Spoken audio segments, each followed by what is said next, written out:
Hi everyone, and welcome to episode 93 of Like, Share, Follow. And on this episode, and welcome, Happy New Year. It's a bit late in the year to say Happy New Year, but it's our first episode for 2023. And on our first episode for 2023, we have Isabella Sciortino, who's a marketing coordinator at NAPA Auto Parts Asia Pacific. And welcome.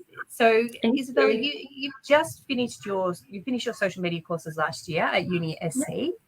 And and so what I found interesting about you as a student is that you have been working in the field. Has it been since the beginning of your degree? In my second year of uni, that's when I started my full-time career in marketing. Yeah. And so do you work full-time? Yeah, full-time, Monday to Friday. And do you study full-time as well? Absolutely, I do. So how does that work? And it's becoming more common. I know I've seen with my other students taking social media classes. They are working full time and studying full time. But how do you manage to fit it all in? Yeah, absolutely. I'm just trying to nut out my processes and make sure that I have a very strict schedule, as I don't go out a lot. I don't do much in my free time. All of my free time is sitting down on my computer and trying to be as productive as I can. So, just using every hour that I can in the day to be as productive as I can. Yeah, wow. And so do you sleep much? No, not during the semester. So I've very much enjoyed my uni break. Yeah. And so you've had a little bit of space. So you're starting tomorrow, is it? Or this week tomorrow. At NAPA. So how did you go about landing that role, and what will that role involve? Well, I think it started about 3-4 years ago, actually. I was working at Taco Bell and I was given the opportunity. The marketing team at that time, I wasn't too sure what I wanted to do with my life. I was 15 or 16. So I was sort of taking it as it comes. I was working at Taco Bell and the marketing team actually asked for someone to put their hand up to go to their store openings, because they do a lot of promotional activities at all of their new stores. And nobody put their hand up, and I thought, you know what, let's go for it. What's the worst that can happen? So I did it, and then from there, actually, I got to know the marketing team, and I just fell in love with marketing. I fell in love with everything that they did, and then I ended up actually going to their headquarters in Brisbane, and that's where I sort of kick-started my marketing career.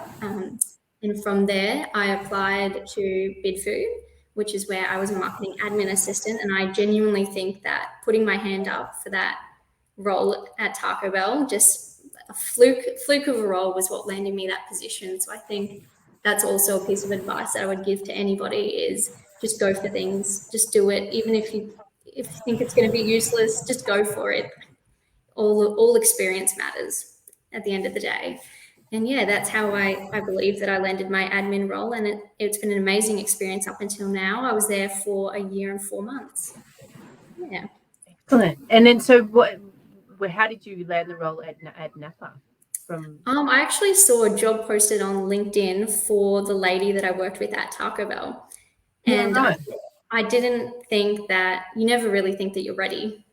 But I thought, you know what, let's give it a go. The worst that can happen is I'm told no, but I may as well just go for it. So I applied for the job that I saw on LinkedIn, and I reached out to her and I let her know, and she said, look, I actually think you'd be perfect for the role. So I'll let my team know. And I did 2 interviews and it went awesome. Oh, so congratulations. Thank you. Yeah. How are you feeling about that? Starting a new Nervous, but excited. I'm really glad that while I'm studying, I'm learning so much that I can bring into my role at the same time. So it's fresh and new ideas that I can put into the business. Absolutely. And so just on that, so what do you think set you apart from other candidates going for that particular role at NAPA? I think being young is definitely a great attribute, and being young and being passionate about the job, because I told them that I was going to give them my 100%, and knowing that I was working full time and while doing uni, and I've done it for 1 year, and I told them I can do it again. I think having that ambition and drive to be successful and wanting to bring not only success to your own career, but to their business was definitely something that I believe that they saw within me. Absolutely. And on your experience at university, because you've been working in the field while studying, what has been some of the most beneficial things that you've learned at university, skills or knowledge that have helped you in your current role? I think a lot of the classes that I do have lined up with my role. One of the classes that I actually did with you, transmedia storytelling. I see that in all aspects of my life, inside while I'm working, outside. Currently, if you've seen the football with Rihanna's new her performance, it's just everywhere you see transmedia storytelling, and it's just awesome. So I think a lot of my classes have aligned, which I'm very lucky that USC do have a lot of great classes. Yeah, well, excellent. And on the flip side, that what's something and some knowledge or skills that you have needed in your roles out in the field that you didn't learn at university and you wish you had? I think having hard conversations having hard conversations is probably the key aspect that I've had to learn pretty much on the spot. If suppliers, they don't want the ad spots that you're trying to sell, how do you combat that? How do you combat somebody saying that, the ideas that you've come up with, they're not going to work? Or if a campaign hasn't worked that you've created, how do you go forward and have that hard conversation? Or how do you progress to, okay, well, what can we do better next time? I think that's definitely something that I didn't learn at uni, but it's also something that comes with experience. Yeah, and it is tough, and I think you're right. I think it does come with experience. Even now, I find it difficult navigating those conversations. But yeah, Absolutely. I think you do get better the more you sort of spend time with people and work in teams and all that sort of stuff. Exactly. You just learn new techniques. Yeah. So yeah, so I mean, maybe that could be an idea for an extra sort of workshop or something about Absolutely. not about sort of, I mean, I guess it is about conflict, but it's almost like navigating difficult conversations, setting boundaries, those sorts of things. Yeah. Knowing how, being able to find the positive not in a hard conversation, but showing that there can be growth, especially in social media. Okay, our campaign didn't work now, but what can we do better to improve next time? Yeah, absolutely. And so what's been some of the best career advice that you've been given? Don't be afraid to work long, hard hours. That's something that my partner told me, and I have stuck by that from the beginning. You're never going to get to where you want to be if you don't put in the hard yards. It's not just going to come to you. You need to work hard to get there. And I think that's what I think about when it's 12 o'clock at night. I've worked 8 to 9 hour day. I didn't have time for dinner. I have noodles beside me and I'm doing 4 assignments all at the same time. That, one day you're going to get to the spot that you need to be, but you just need to work hard to get there. I think that's my key takeaway. Great advice. Thank you. And just take opportunities as they come, like the Taco Bell story. I think everything happens for a reason. So just take opportunities, work hard, and you'll absolutely get to where you need to be. Yeah, where you want it's so true.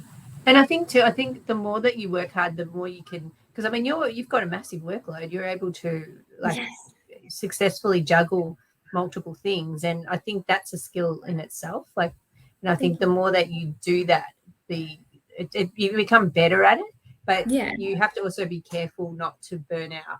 Yes, absolutely. Yeah. So what do you do to avoid burning out? Because you do have a big workload. I think I do burn out. I honestly, I think it's definitely something that I need to work on, finding that balance. That's definitely what you'll be able to do more if you actually give yourself that time.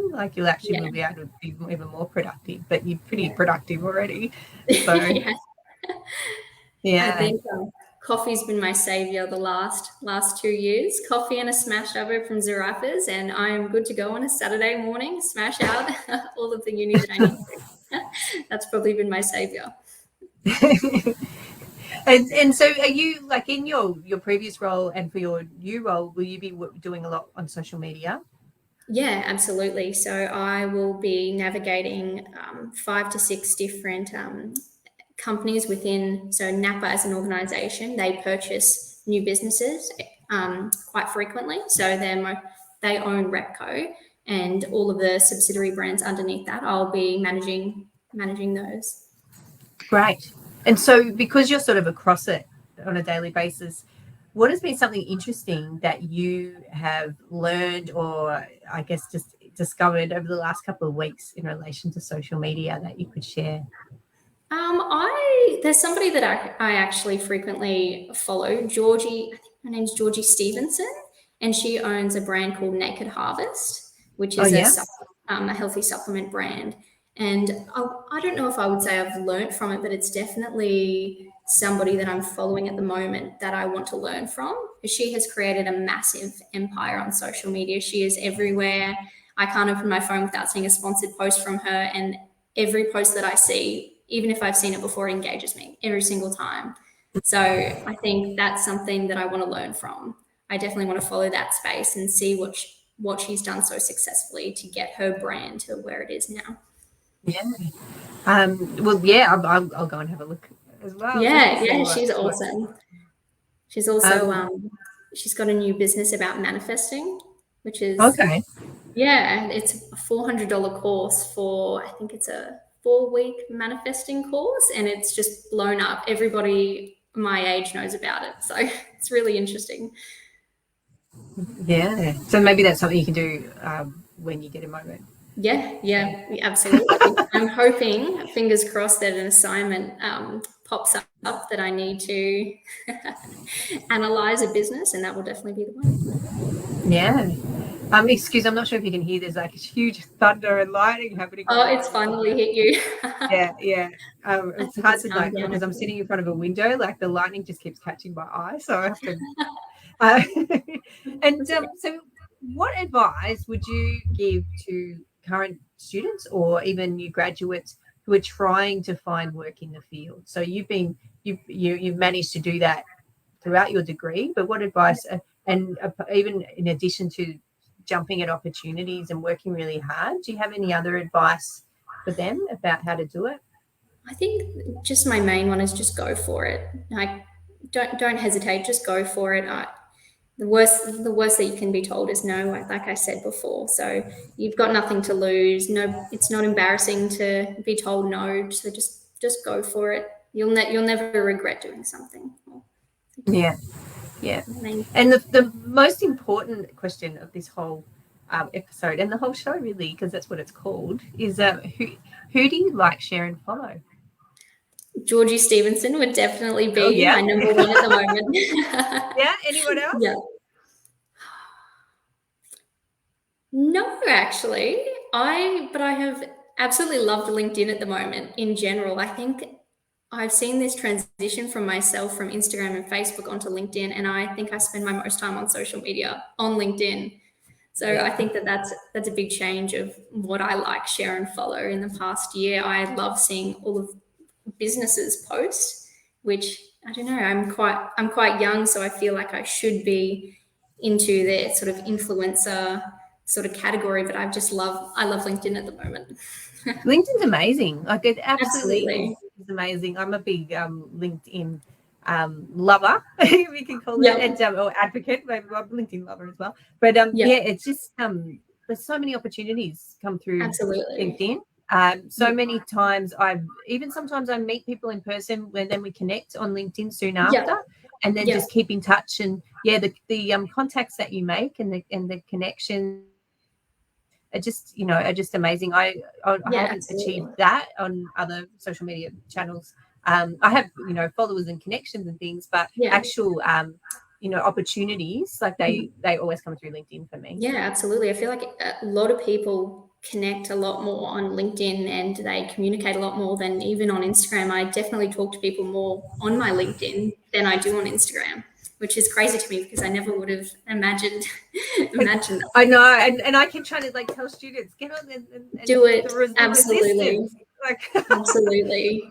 You've got nothing to lose. Yeah, so go LinkedIn. Absolutely. Excellent. So we're at the end now of the questions I have for you. But one final question is: do you have anything else you'd like to share? Any pearls of wisdom? No, I don't think so. That's fair enough. You've given many, so thank you so much, Isabella. And No, that's okay. and thanks to everyone for watching. And we'll see you in the next episode for of Like Share Follow. It'll be pretty soon, I think. So see you then. Thanks, everyone. Thank you.